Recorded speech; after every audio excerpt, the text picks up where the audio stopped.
if you want to grow your business, if you want to really escape your soul-sucking job, get better marketing, better systems, better sales processes, I highly recommend www.employeeescapeplan.com. Mr. Joe Nicasio is an amazing business coach. Dude, this guy finds the missing link, the thing that's going to transform your business. I highly recommend Joe Nicasio. Amazing guy, www.employeeescapeplan.com. Next, Carlos Siqueira, internationally known as the coach's coach, is a certified high-performance consultant and coach who has worked his way up from poverty and family crises to become the top-selling sales executive and trainer and coach for the #1 cable TV and internet service provider in the U.S. After living the dream, he now leads the dream by coaching other coaches, consultants, and speakers worldwide to create a perfect, scientifically based message-to-market match, re-engineering their competitive advantage so they can grow both in their personal and company brands as the undisputed industry standard in their market. Boom, baby! With his unique blend of real-world experience, business insight, high energy, and contagious good humor, Carlos helps others achieve personal and professional success and fulfillment. As his clients like to say, with Carlos at your side, you can escape the vortex of negativity and harness the power of your mind to begin living the life which was previously unimaginable. Carlos, you ready to rock this? Let's rock it and roll. Let's do it, baby. We're rocking and rolling, and you're standing up. You're like, dude, I'm going to bring the freaking heat to this. I love it, dude. Thank you. Thank you. Thank you for being on the show today and sharing your time with us to really add some value, man. We really appreciate you, Carlos. Thank you. No, thank you, but I appreciate being here with you. And I mean, it's my pleasure. I'm just so fired up, man. So many blessings happen to me, and I just want to be a blessing. It's my pleasure to be in here, serving you, serving your crowd, and in any way possible. I just love being around like-minded people. And, you had an amazing lineup today, 12 hours of interview, man. You are like a true high performer. You're like going above and beyond all meanings. And I just love that. I love surrounding myself with individuals like that. And I appreciate you for having me here. It's my pleasure, brother. Amen, dude. Awesome. So we're going to dive right in. We want to hear about your story and your journey to how you got to this, top sales expert and, how you got to being a consultant and coach and all that. And before we get there, the theme of today is the holiday season. So Carlos, how have you really dealt with the holiday season? Has it showed up as positive and like uplifting for you, or have you had some challenging moments? And share about just how you relate to the holidays and how you relate to those. Oh, man, I love the holidays. I was just talking to somebody the other day about there were times in my life where the holidays, they weren't so pleasant, where, I didn't have enough to eat, or my mother had to work, when I was a kid, and I went through some necessity. But from a very early age, I always turned into gratitude. And I always turned into what I had in front of me at that time, whether I only had rice to eat, whether, my mother wasn't there, but I know that she was working. I know that we were, looking for a better future, like a way out of the hood, right? A way out of the ghetto, as I always, talk about it when I'm on stages all over the world. And I talk about this, when you are focused on something, you got that target, you got that goal of yours, as long as if you are aiming and you're okay with the struggle. You're okay with the fear. You're okay with the obstacles in front of you. Then the magic happens because you're just in that moment of gratitude and laser sharp at your results. And that's when the magic happens. You know what I'm saying? But I have a lot of mixed feelings with the holidays, a lot of memories. I'm in America. My wife and daughter here, and the rest of my family is in Brazil. So, I kind of grew up away from my family. And, I really ground myself in gratitude to what even though I miss them, but I know that what I'm doing is I'm on a mission. I have a calling to do for the planet, and then I'm not going to stop until I achieve it. Dude, brilliant, man. Brilliant. What a great start to this. This is awesome. So the holidays have those mixed feelings, man. You're really doing everything you can to make the best out of it, and you're not going to stop till you achieve your vision. So, dude, you didn't always have this like drive and this great energy and how you're showing up on this amazing, amazing podcast that we got going here. And, what was some of the challenging times that you had to get through to get here? What did you have to learn? What were some of the lessons, man? Man, okay, I'm gonna start, and then I got a fun message to read here. Let me read it to you guys. Yeah. Before I start, I'm required, to read you this warning. I gotta read this by the FDA before doing any presentations pertaining to anybody's health and happiness and success and well-being. So before I proceed here, along this pathway to success, consult with your financial advisor, to determine whether you can safely handle a large increase of wealth, of well-being and happiness. While uncommon, that is a dangerous side effect, which is feeling guilty about the newfound happiness. And then if that happens, I got one small message: get over. I love it, man. I love it. It's funny, man. I mean, talking about the challenges and the struggle, Chris, they are really the spinach, and it was all I know growing up. And you know what I mean? In the moment of my life, that it was the most difficult time for me. You and I, we talked a little bit, last week, and we have an amazing conversation. I wish I would have recorded that. And I was telling you about how, my life is started as a Romeo and Juliet type of thing, where, my father was about to become a priest, and then he met my mom, and then he fell in love at first sight. Now he's no longer the priest, married her. They dated for a couple of months, and they got married, and they had me. And then when I was 3 months old, a tragedy happens. So you go from this Romeo and Juliet story to like a tragedy.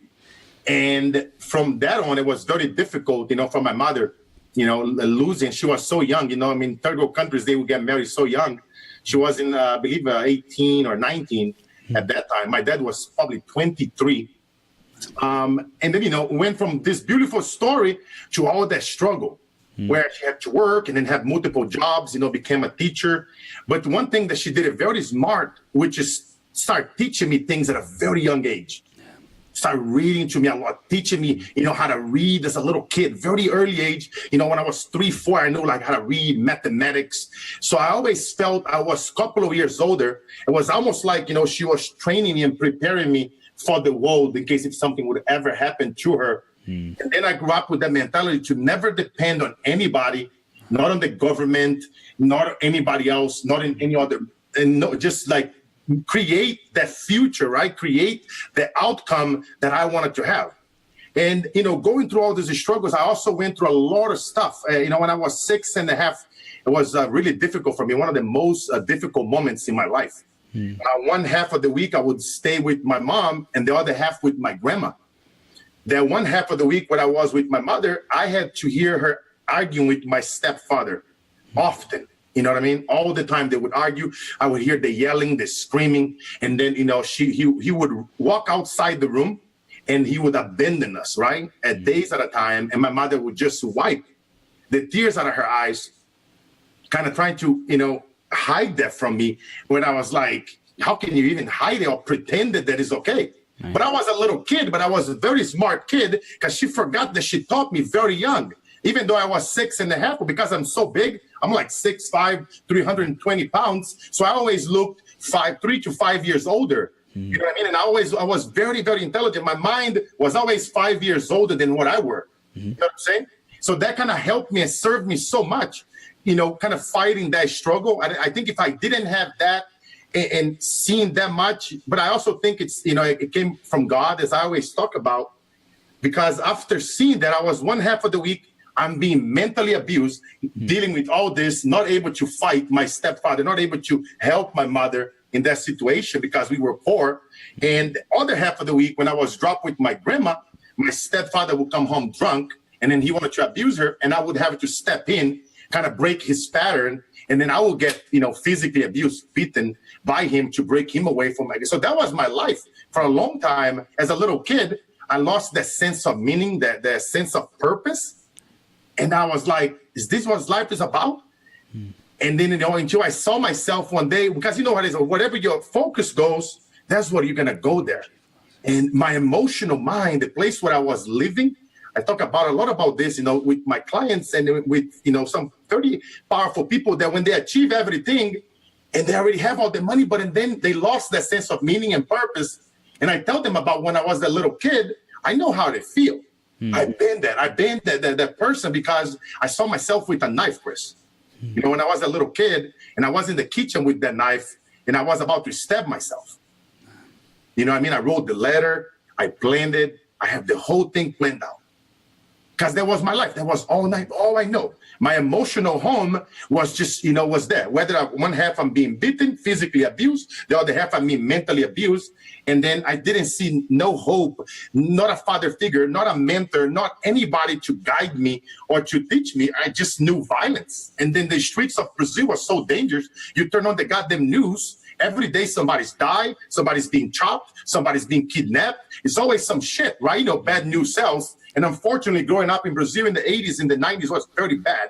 Even nowadays, we don't even have a president, you know, just to show you how bad that is. And it's like 2017.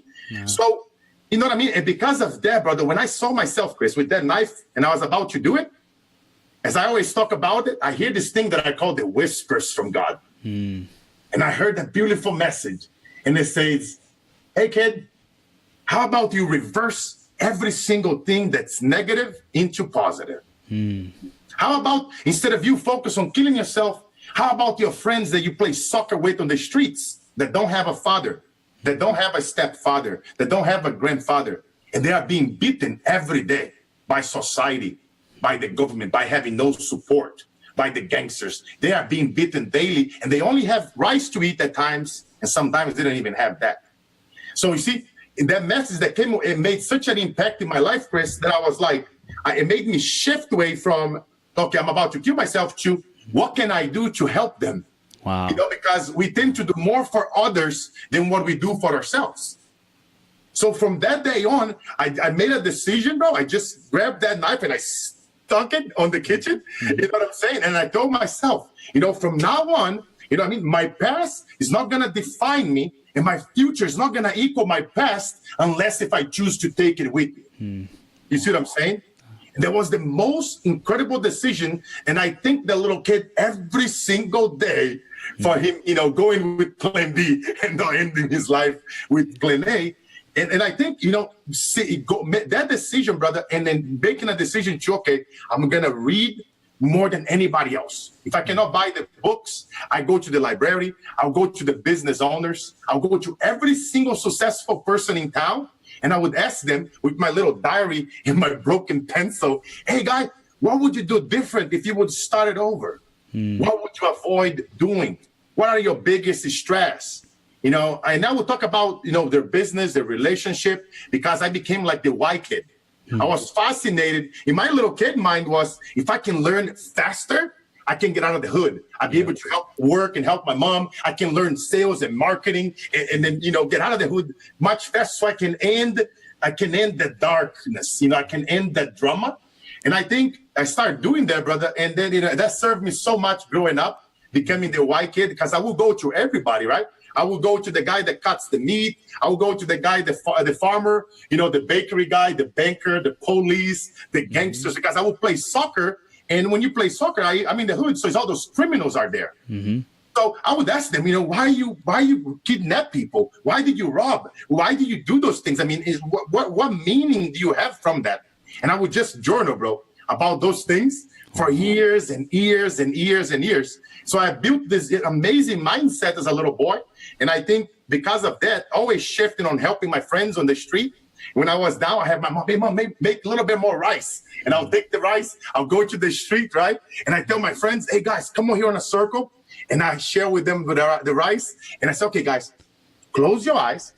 And now imagine yourself eating a nice piece of steak. Imagine a steak like melting in your mouth. And I would observe their physiology. They would smile. Their physiology would change. Their whole body physiology. I didn't understand at that age, but I understand, okay, this makes them feel happy and feel excited. And I would tell them, and now imagine your favorite cartoon. Right here, your favorite character is like Donald Trump. Like, you know what I mean? And then I start messing. I have no idea about submodalities and NLP, none of that crap. It was just my crazy imagination as a little boy that, okay, if I do more of this, then my friends will feel good.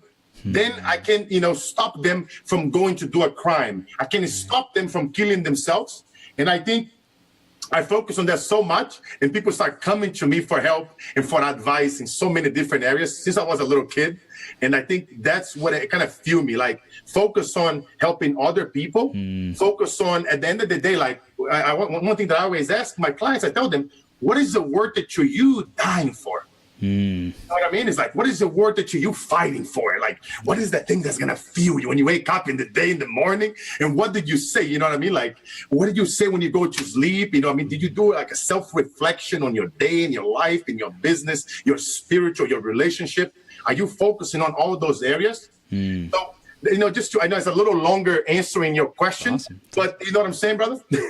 Yes, dude, I love it. I love it. So you had this childhood experience of, you know, being not scarcity, right? You lived in scarcity. You lived in really difficult times. You recognize that, wow, I'm suffering, but imagine these other people who don't even have a father figure at all, nobody, and they can't even eat. Right? And you taught them, you used your imagination to give them happiness. You like really like provided that for people, and you started being this person who asked why. Why do people do the things that you do? You were interested, you were curious, you were an imaginative kid.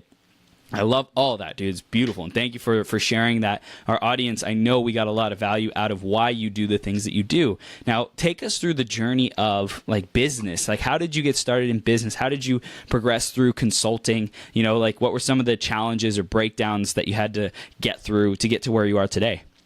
Okay, man, the consulting piece was interesting because, you know, all the foundation of, I used to sell bread on the streets of Brazil since I was 7 to help my mother bring some money.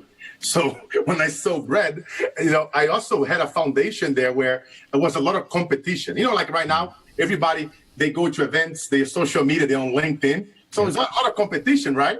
So my competition was in the street, in the hoods. So I figured, okay, how can I be different from the other guy that also sells the bread, the other guy that sells the empanadas, the other guy that sells the soda or the chicken, or, you know, whatever we were selling back then, right? Yeah. I was like, okay, I needed to be different. I needed to differentiate. I needed to add entertainment to it. What am I gonna do to get the client's attention? So I figured, okay, they're gonna get paid, you know, on the 15th and on the 1st. So I gotta go by the place where they cash their checks, and then they're gonna get off work, tired, hungry, at the bus at this location, and this is the location in the city where it's the busiest, which is downtown in the market, and we call it the mercado.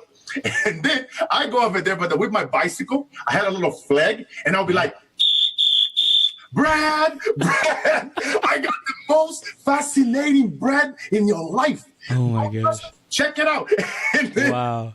I would straight up do some crazy stuff. I would break people's pattern, and they all would come around my bicycle. Yep. Yeah, that's crazy. And then I would sell my basket really, really fast. And then I understood at a very early age, sales, marketing, and then the mindset, because I was asking all those whys. Yeah. It helped me so much understand, okay, where is the traffic is going? Where is my ideal avatar is going? Okay, they are downtown, getting off the bus, about to go cash their check on the 15th, on the 1st, you know what I mean? Or in December, they will get paid what we call the double salary, the double bonus, where their business will pay an additional fee in Brazil. So I will go exactly, I figured they have extra money, so I would have more things to sell in December, you know what I mean? And then my mother would have more things to sell. So we went and sell more stuff to people that didn't want to cook. We'll go to their house, and then during the holidays, we would work serving them, making some fancy food for the rich people. And then we would make a lot of extra money. We have to not give it away going to the holidays, but and then in exchange, we made way more money in that 1 month that would keep us going for 3 or 4 months in case if we had some low months. Wow. Pay the bills and bring food to the table. So then we're going from just eating rice to now having like a little cheap steak, little beans, you know what I mean, a little salad. So and that helped me so much. And when I came to America, when I saved enough money to come to America at age 18, I started working really hard. And then I found out about sales.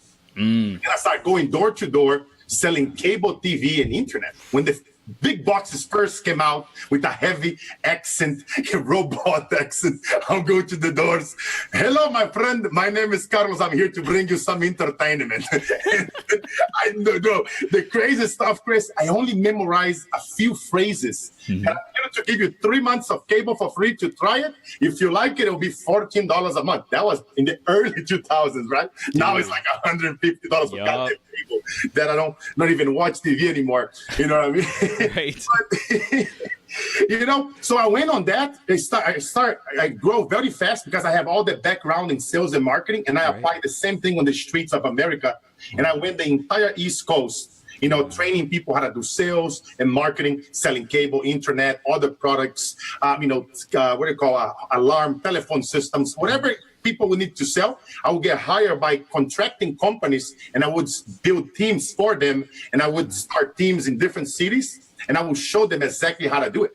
And I was fascinated on taking somebody that were like, you know, a prisoner or somebody that will come from a background that nobody were giving that person like a chance. Yeah. So I was like, hey, do you want to learn how to make some money legit instead of hustling or instead of, doing bad things? Right. What are you talking about? Follow me. So I have them model me, which I always talk about in stage. I will never take you to a place that I haven't been. Right? I've been that kid that been suicidal, obese, bully, that been broke, that been hungry, that started from nothing many times in my life. And I ended up on losing everything, because I started, once you make some money and you don't have a purpose or a meaning, or you forget where you come from, now it became all about the money. I was like, 20 years old in America, making 6 figures, going, selling stuff, and then training people, getting override from training them, going to strips and party up. It was a dream. I never had that much cash in my hand. Totally. I had all these, fantasies as a little kid that I see, in TVs growing up. So then I started being around the wrong people, brother. You know what that happens? Drugs, addiction. God, as fast as he give it to you, took it all out. I found myself, as an addict with $40 down to my name, and then had to rebuild again. I talk about that in my book coming up next year, Work Like an Immigrant. I will give it away 3 chapters to your crowd if they want to give me a review. Then they have a chance to be in the book. But you know what I'm saying? And then I kind of rebuild myself back up. Well, I went through that for many, many years, did some corporate telecommunication. I did like leadership coaching, marketing, all around marketing and sales and leadership. And then I got married to my wife. We're going to be our 10-year anniversary next week. And then we went through a lot of amazing things with corporate America, made millions of dollars there. But again, I forget a lesson from a long time ago to not have a meaning and purpose in a target. When is it going to be enough? Going to be enough money, right? When to stop, when to take their feet off the accelerator.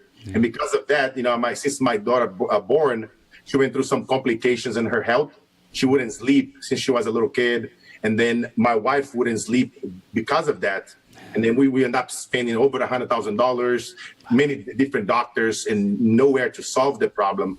And then my wife went in a very deep depression. And then it was very dark. Very, very dark. You know what I mean? Like I was telling you, that's how I share my story with Tony Robbins, and he cried because I told him I lost. It became all about significance and power and money. You had everything, right? You have $1 million house and cars, and you fly in private jets. All that bullshit. But for what? What about if money cannot solve your problem? If money cannot solve the health of your family, what if your kid or if your spouse, what if they want to kill themselves? And then what do? You cannot stop it. But because you're focusing so much on fame, on money, on this shit, around this material stuff, and you're thinking that's going to bring happiness, that doesn't bring it. And that was my mistake. To focus on that, and that's what happened to me. I come home one day from work, and my wife, just totally crying on the floor and tell me that she didn't feel like living anymore. And that day, bro, my whole life changed. You know what I mean? I went right back to the little kid with the knife in my hand. And I told God, what am I doing to my life? You know what I mean? And then I just started crying again after so many years. And then I went for it. And I decided that day I was like, I'm going to quit my job. I'm going to let it go, my significance and power. And I told my wife, you want to go see a coach? You want to go see a therapist or a doctor? And she's like, no. I'm tired. Nobody can help us. I wish that God would just take me. And I was like, no, don't say that anymore. I'm going to figure it out. Just give me a chance. Let me go meditate on this right now, and then I'll come up with a solution. I went to the garage, bro. I meditate. And after 30 minutes, after crying and praying, when I woke up from that prayer and that meditation, I saw a book. In that book, guess what it was? Awaken the Giant. The Giant Within, yeah. Love it. Go, man, start reading that book, and then, read all my notes, all the post-its, and I was like, I got to call Anthony Robbins Corporation in San Diego. So that, because I figured if the one person can help me, that would be that guy. Because he already helped so many people. That was his specialty in therapy and coaching and consulting. So I figured, okay, I'll go to Tony to learn how to fix this on my wife. And then I went on quitting my job, and I went on living on my savings and on my 401k. And then I really went through almost the whole thing to help my wife, right, solve this problem. Then I became that coach. I called Tony Robbins' company. I need to buy every single thing that this guy has to sell. I got to learn what he knows so I can help the love of my life. And they're like, what? Let me get a manager on the phone. They get a manager. So I went on, talked to the manager, explained to them the situation. And then I went on learning, took in every single course that Tony had to offer, going to all his events, being in proximity with him, getting his attention. And then I went on also figured it out, okay, who is it behind Tony? Who mentors him? So then, as I told Tony at his event, my primary question every day is, how can I do 3 times more than Tony Robbins? Yep. I gave myself a heart attack because of that. Wow. But you see, whenever you're on a mission, when you do something for a calling, then ain't no excuses. Ain't no, I wasn't going to stop until I saved the love of my life. You know what I mean? I was about to go to Tony, all his mentors, and I ended up attracting some of his mentors, other leaders in the market that I went also to learn from them, like Brendan Burchard and Les Brown and many other, people in the market that I learned from them, became certified by them, got in proximity with them, to help the love of my life. And then because I was on that mission, then I started attracting people. They start seeing my story. And then, once I start help save my wife, then I had to make a choice. Okay, do I go back to corporate America and go back to the hell? Or do I continue this life as a coach and then as a consultant, as a speaker now? And then I decided to go that route. As you and I know, it's very difficult when you're trying to change, careers, because people knowing you as that person, and now you're changing, and your family, what is this again? A coach, a mentor, a consultant? What do you guys do? You know what I mean? And then, so it was very difficult, you know what I mean? And I kept going through hiring so many different consultants and so many different people, because even though sometimes, one thing that I'm always teaching is like, there's a lot of outdated information out there, and we tend to learn a lot of stuff, but when you go back home, then, it's like, you're like, okay, what do I do now? It's not like accountability. It's not like implementation, like done for you, done with you. It's a lot of BS going on. One day I just got so fed up that I just told myself that I'm going to start teaching people and finding out what the big players are doing, not what they are telling you to do. I start applying their mindset. Okay, I'm going to start doing what those guys are doing, not what they are telling me to do. And then I start teaching people that I got in some amazing partnerships, and then start learning some, very powerful. And that's how the whole thing changed the game for me. When I start focusing on, certifying people, co-branding, royalties, basically inverting the funnel. I call it the convoluted sales funnel process. It takes too long to do a book, to do a course, to do a membership site. And after 6 months, most membership sites, they are gone. Yep. So how am I going to spend my time? I call ROIT, return on investment time, focus on something that's not going to work. Why don't I take that time, invert that funnel, and start doing what the gurus are doing, what the big players are doing? Focus on certifying people. They go out there, they talk about your brand, you know what I'm saying? And then you start doing your own events. I call it building a killer coaching business from the stage. Focus on your message, you know what I mean? Focus on your physiology, your message, you know what I mean? But like I say, where is your avatar going? Like, you know what I mean? Like when I was a little kid, what are you doing to separate yourself from the pack?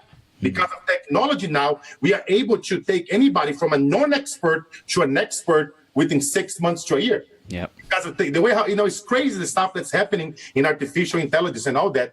I know that, again, is another longer answer to build up some and to explain it. But that's in a nutshell. That's what I had to do. I got fed up. learning out data information. Then I flipped the funnel, and then I started operating from there. And I started attracting a lot of more high ticket clients, paying me larger amounts of fees, and then producing them results. And then, then you start putting your name out there, getting called to speak to masterminds and events. And then my whole life changed from there. Wow, that's beautiful, man. So for the coaches who are listening, coaches and consultants who are listening, do you recommend, like, let's say they're still building their brand. I know you talked earlier about like getting that branding right, the avatar, all that kind of stuff. Where can you recommend that they start and really start digging in? See, the one thing that I always start, you have to know that, just like I call the moment of truth. It's like journaling, right? You start journaling. What is your ideal life look like, right? What is your ideal life as a coach, as a consultant? What is the ideal day look like for you? You know what I mean? How many people do you want to consult per day? How much money do you want to charge them? What is the result that you provide for them? Do you want to have your family, in between your consulting times? For example, I do multiple consultings throughout the day, but in between them, I have my family. So, you know what I mean? Because whenever you do what you love and you get paid, it becomes a lifestyle. Like you play soccer, it's a hobby. You get paid to play soccer, it's a lifestyle. Yep. So I'm very big in visualizing and taking actions. So you want to visualize your future self at all times. So okay, when shit hits the fan, here's what I'm going to think about. You know what I mean? Because you already know, fear, it's an imaginary thing. You know what I mean? Whenever you're feared about something, a lot of coaches, I'm afraid if I'm going to invest in something, then what if it doesn't work? What if this? Or what if it's that? Or because they've been burned, like I was burned by so many people, then we built this unconscious shield against new opportunities. But then I was like, okay, if I'm fearing something, that fear comes from an image. And that image comes from a belief that was implanted on you. So then I question my own beliefs. Okay, is this belief, is it justifiable? You know what I mean? I think about, okay, is this belief, is that something that really going to make me feel good? And then I think about, is this belief serving my deeper inner purpose? I always ask myself those questions. And this way, I really get real. Because if you want to minimize the fear to investing, right? In help for you're helping so many people out there. For let's say if they want to, in order for them to invest on Chris or they want to invest on me, okay, come and check us out. Come and look at our testimonials. Do your homework. Whoever you want to invest, if they don't want to invest on you or myself, invest in somebody that's gonna help you get there, and do your homework to minimize that fear. Find out what they are doing to help other people. Are they walking their talk? Are they doing what they preach? Look what you're doing, brother. You're doing 12 hours a day. That's like, you know what I mean? That's the next level. People, they need what you have to offer. You know what I'm saying? And then, so what you're doing, you walk in your talk, right? The things that we do, bro, we do what we preach, what do we do? You know what I'm saying? Like I'm always teaching, don't do what the gurus are telling you to do what they are doing. And that's what you know what I'm saying? I take my clients to places, I have them walk and watch me, how I talk doing meetups, how I talk doing events, the crazy stuff that I do. I kind of stretch them. I challenge their thinking and I challenge their assumptions. You know what I'm saying? I tell them, just have an open mind. It's going to be difficult at the beginning. You're going to think about this is a lot. But imagine, isn't it easier to learn PhD versus go through school? Like, when you go to school as a little kid, why do I have to learn geometry? Or why do I have to learn this and this and that? So imagine taking all that crap here's PhD. It's going to be crazy, but we're going to go at it together for 6 months, week after week after week.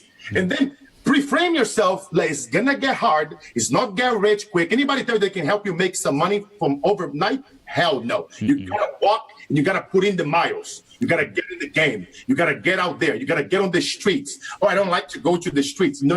You got to get on the streets. You don't have the money to invest, unless if you have, 10, 20 grand a month to drop on Facebook. Okay, all right, you'll be able to go that route. But most people don't have that type of money to invest. So then you're going to have to do some legwork. I was on the streets for 20 years. You know what I mean, bro? 10 years in Brazil. But you see why? Again, for me was that calling, that mission that I had, right? Even though at times I forget about that purpose, that's when I fall into drugs and all the depression, all that stuff. But when I reconnect myself, and because what happened to my wife, You know what I mean? I was ignited again. I ignited my why again. I really step into my greatness, and I visualize every day, how am I going to show up if some shit hits? You know what I mean? When I go to like a consulting, or when I talk on a stage, when I'm helping somebody, I never think about, oh, how many people am I going to get from doing this? Or am I going to close that client? Or what if he doesn't close? No, I don't think about none of that. My intention is to serve, is to add so much value to their life, and to breaking them to the bullshit, is to let them know to get over whatever the heck it was implanted on them from before. It was unconscious. It's almost like it was implanted on you against your will. And when you realize with that, when you start walking, how you wake up tomorrow and you bring that person the best of you, watch what the magic change. You become like a human magnet. You start attracting more clients. People start inviting you to interviews. You know, people start inviting you to their masterminds, to their stages, because you walk in your talk. But you have to put in the miles. You got to invest in finding that person that's going to take you there. And you got to, again, if you have a fear of investing in someone, see what they are doing, and that will minimize. You know what I mean? It's all algorithms. It's all like mathematics. Just minimize your fears by checking in the person. Do your due diligence, you know, making sure that they are not teaching you, oh, here, do a book, do a course, do a membership site. That doesn't work. Trust me, I'm saving you guys right now. They're listening to me hundreds of thousands of dollars and thousands of hours in stress by not focusing on that crap. Focus on what is your calling, what is you want out of life, how you want to live your day, and how you're going to impact the world, how you're going to cause a dent. Focus on that, and then go upward. Don't even go backward. Dude. You know what I mean? You have to think like a billionaire mindset and put yourself around them so that you, okay, these guys are on a whole nother level of craziness. So like, like this, I joke sometimes, I call the civilians, they have no idea. You know what I mean? But because you see, I visualize myself, Chris, as being already a billionaire, as being already that person. And then if you visualize yourself being a billionaire, you make millions. You visualize yourself making six figures, you make maybe 40, 50,000. Right. You visualize yourself making a millionaire, then you're going to walk like a millionaire. You're going to put yourself in places where the millionaires are. You're going to go to events where the millionaires are going. You're going to know where the millionaires go to get their coffee. Remember the location, right? Look at this hint that I'm giving you guys right now. Where are they studying? Where do they go to start their day? Is it the gym? Is it a coffee shop? You always see me on the gym and the coffee every day. You see, I teach you what I talk about. You know what I'm saying? Yeah. So that's what is your avatar is right now that you can go in, that you can see them walking and he's starting that conversation. Hey, how's it going? I am out freaking standing. You know what I mean? How's life? How is business? You know, talk to them, get to know them, asking questions. And you never know when you separate yourself from the outcome, you just never know where the chips may fall. You know what I'm saying? Yeah. And it's not like, to be honest with you, bro, it's no secret sauce.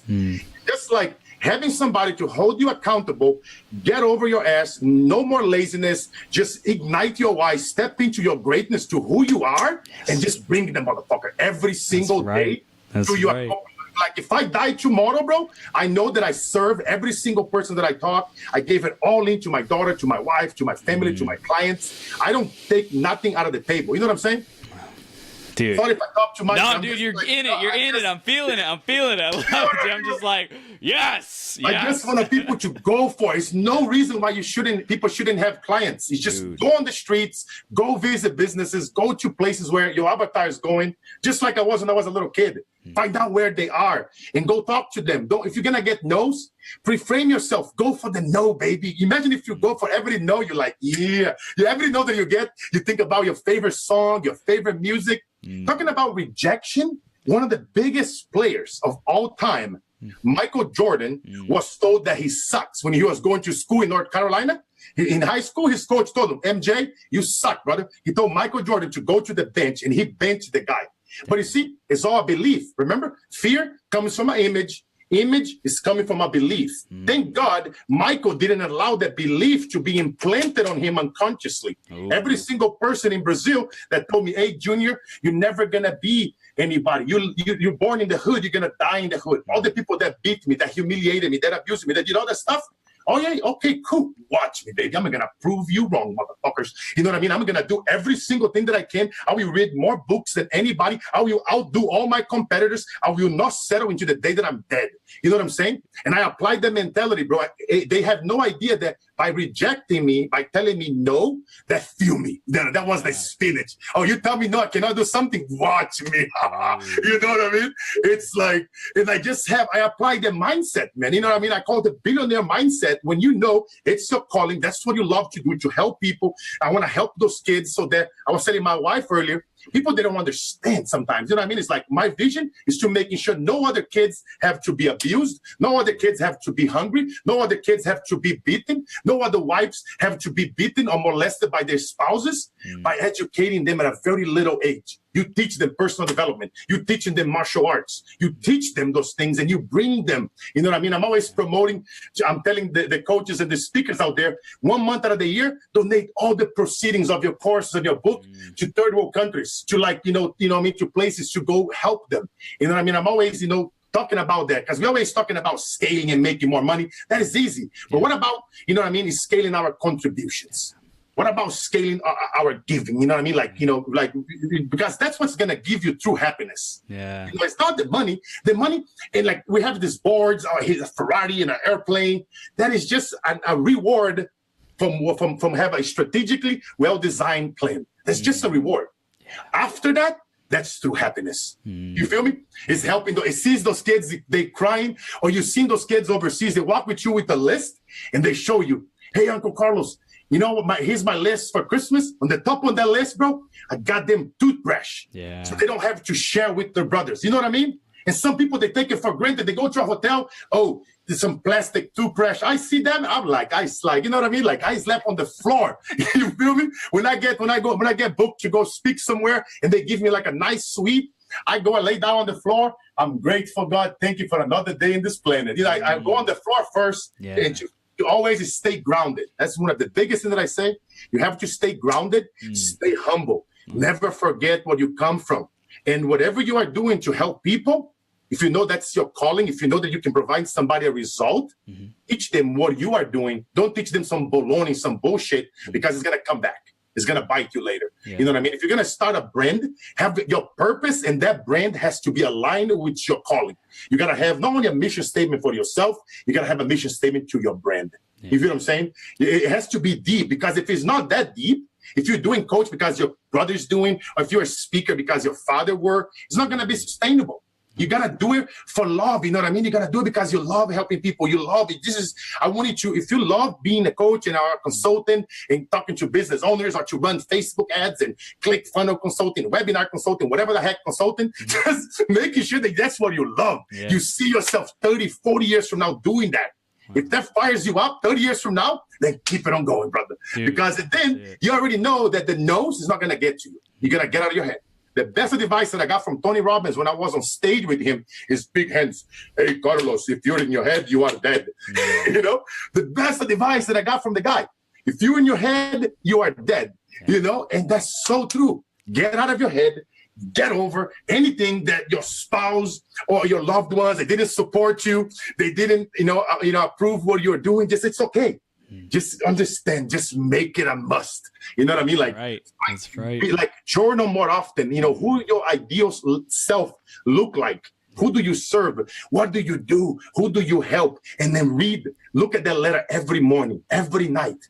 And it's okay. Once a couple of months, look at the letter again and tweak it. Don't just look at January 1st and the 2nd and the 3rd. It's not sustainable. If it would be, we already have our goals. Yeah. How come a New Year's resolution in 2 weeks from now, we could look back our New Year's resolution for 10 years ago is the same. Yeah. We're happy, you know what I mean? It's like, just let's go, guys. Let's make some money. Let's help the world. Let's go overseas and build schools and hospitals and help the people that need help. That's my mission, brother. You know what I mean? It's to help 1,000 people become their truest, best self so they can go help 1,000 more. And that's how I'm going to affect 1 billion people in this planet. You know what I mean? Dude. You want to become a billionaire, you solve $1 billion problem. And that's what I'm about to do, brother. Dude, that's awesome, man. Awesome. So what's your challenge right now? What's your biggest challenge that you're facing right now, Carlos? Biggest challenge, with teams. And when you grow in a company and you grow in a business, teams is most of it. most expensive thing right now for companies is, team. You gotta have, multiple, assistants, and then sometimes you gotta fire them and rehiring, and then you have a company build because of the way how the world is moving so fast, and then many companies that I assist are having the same problem with their teams. You know what I mean? As you grow fast, and one thing that I'm always talking about, as you grow, you have to making sure that you are able to take care, the people coming in. Yeah. So, and then sometimes you're gonna have unusual things happening where the people that you just hire, they love doing those things, but then they don't love doing that anymore. So now you lose 2 or 3 people because they want to go back to school or whatever the reason is. So the biggest challenge is that I always see it. Is, at least speaking from my company, is as you grow, when you grow so fast, is finding the right people to plug it in your company. Yeah. Because, I always tell people, don't try to do this by yourself. Whatever you are great at, if you're great, like I'm good at speaking from stage, I'm good at taking my clients with me one-on-one and showing them how I do it. So I focus on that. Then my partner, he's good at teaching and explaining all the technicalities. How do you create your own certification program? How do you create your own co-branding? And what contracts do you use when you go to a Silicon Valley corporation? And then when we go and train their trainers, here's the contract. Every time you have a new employee come in, when you're going to teach that person, you got to pay me a royalty, a licensing fee. How do you write those contracts? You know what I mean? He likes all that stuff. He's a PhD. He was behind the biggest gurus out there. So he focused on that stuff. You know what I mean? And I focus on accountability, inspiring the mindset. I'm also a strategic intervention. So I focus on that. People there in their head, they whatever that is bugging them, I kind of get out of, go deep and, fire them up so that when they go out there to the world, they are as their best self. Yes. And then I have people that focus on, technology, social media. And then you have virtual assistants, then they got to screen everything, your emails, your social media.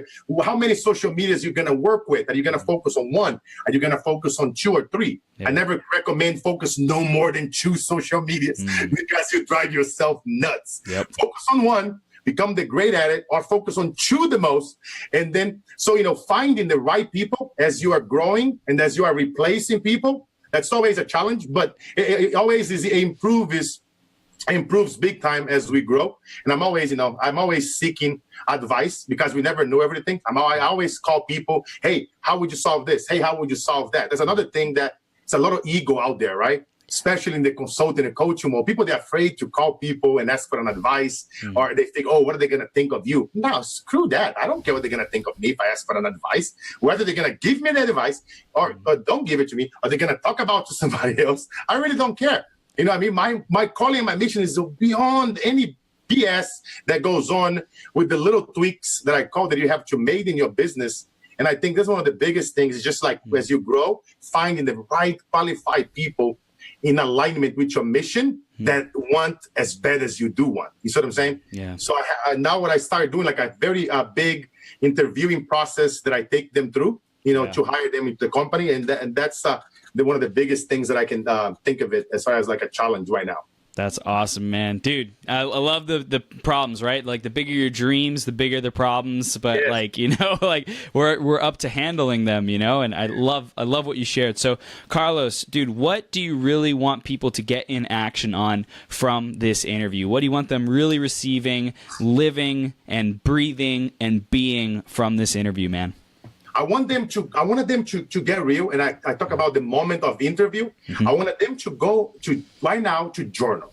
I wanted them to journal about the ideal self. Yes. I wanted them to journal about what their day look like. I wanted them to journal about what the ideal relationship look like. I wanted them to journal about what the ideal body look like. Yeah. What is their faith life look like. I wanted them to go to all their spheres of life.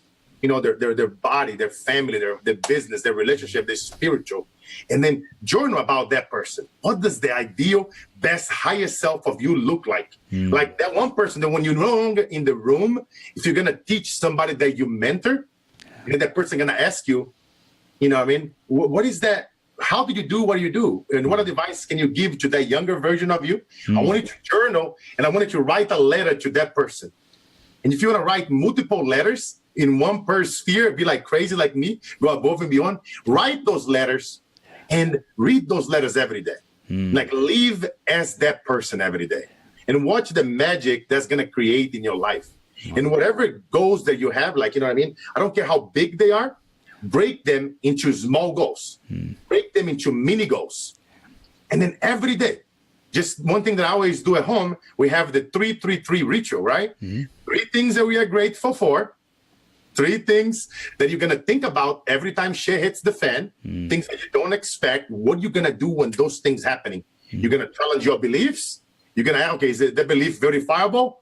You know what I mean? Is that serving my purpose? You're going to ask better questions. You know, and then 3 things that is a must that you complete today that is in deeper purpose and alignment with your calling. Wow.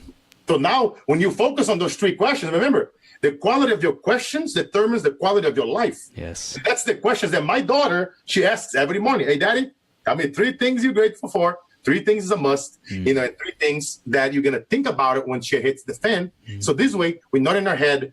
You are operating as your best self. Wow. And don't get me wrong, you know, Chris, I'm not like this all the time. But you know what I mean? It's like we all humans, but I'm very good at controlling the mindset from going to places that's not going to serve me. And no family is functional. You know, I mean, we have, you know, interesting conversations with my wife sometimes. Ain't no perfect family. And nobody's functional. No, everybody has their problems and their stuff. The thing is just like knowing how much time do you stay there? Are you there for hours or for days, or are we there for seconds or minutes? All right. That's the difference. And then when you master the mindset and when you have those defined goals, as I'm telling you guys, to journal what do yourself look like, and then what is your goals that you're looking for, in your lifetime goals, and then your yearly goals, and then break them into mini goals. And then every day you do something towards those goals, but you got to push. I wanted them to push. You know what I mean? What if you be 3 times more exciting? Ooh. What if you 3 times more present, 3 times listening, 3 times, 3 times more focus, right? Wow. What if you would treat every no or disappointment from now on with joy? What if you would embrace the fear? What if you would embrace the suck? What if you would embrace anything that doesn't serve you? How would you operate?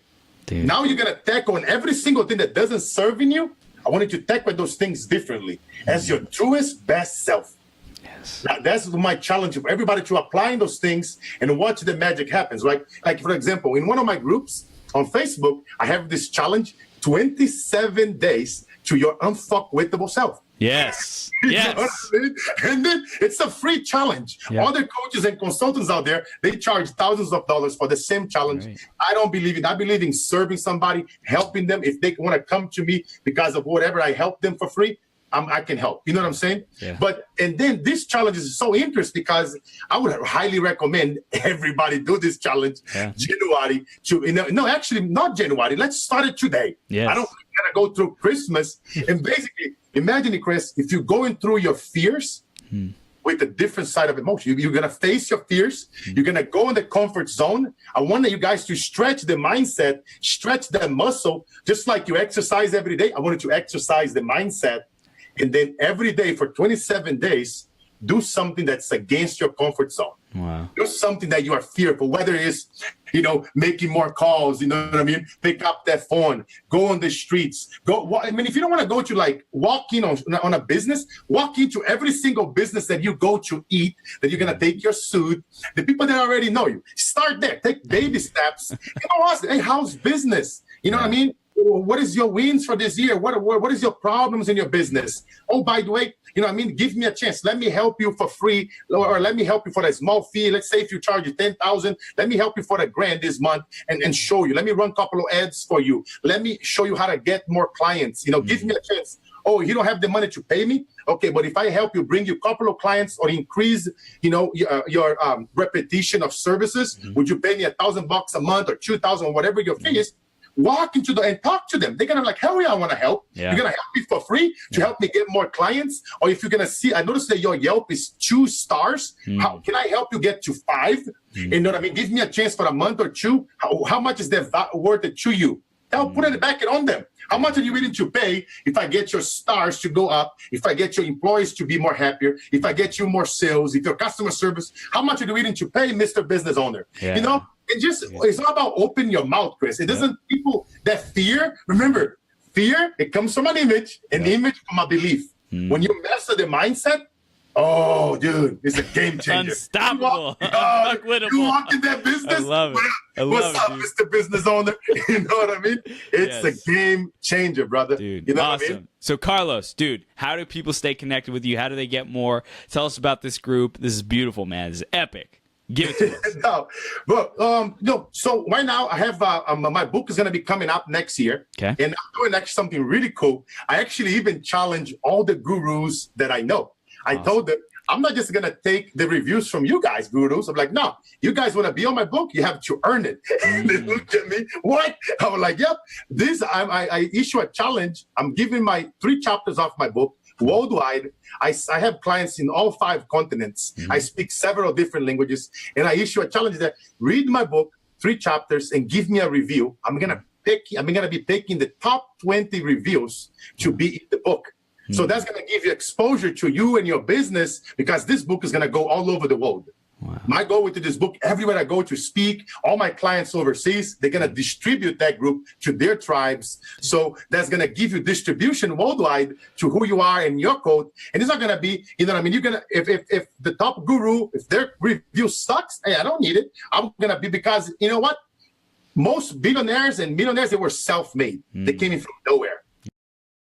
The consulting industry, and to go serve those kids overseas. Yeah. So it's because we are one, brother. I did a keynote. We are one. It's United States of the world, not the America. You know what I mean? It's bringing the world together with this level of love and connection and focus and just attitude, and making things happen. Showing those little kids that, look, you can get out of there, brother. You can get out of the hood, out of that jungle, and become somebody big in no time.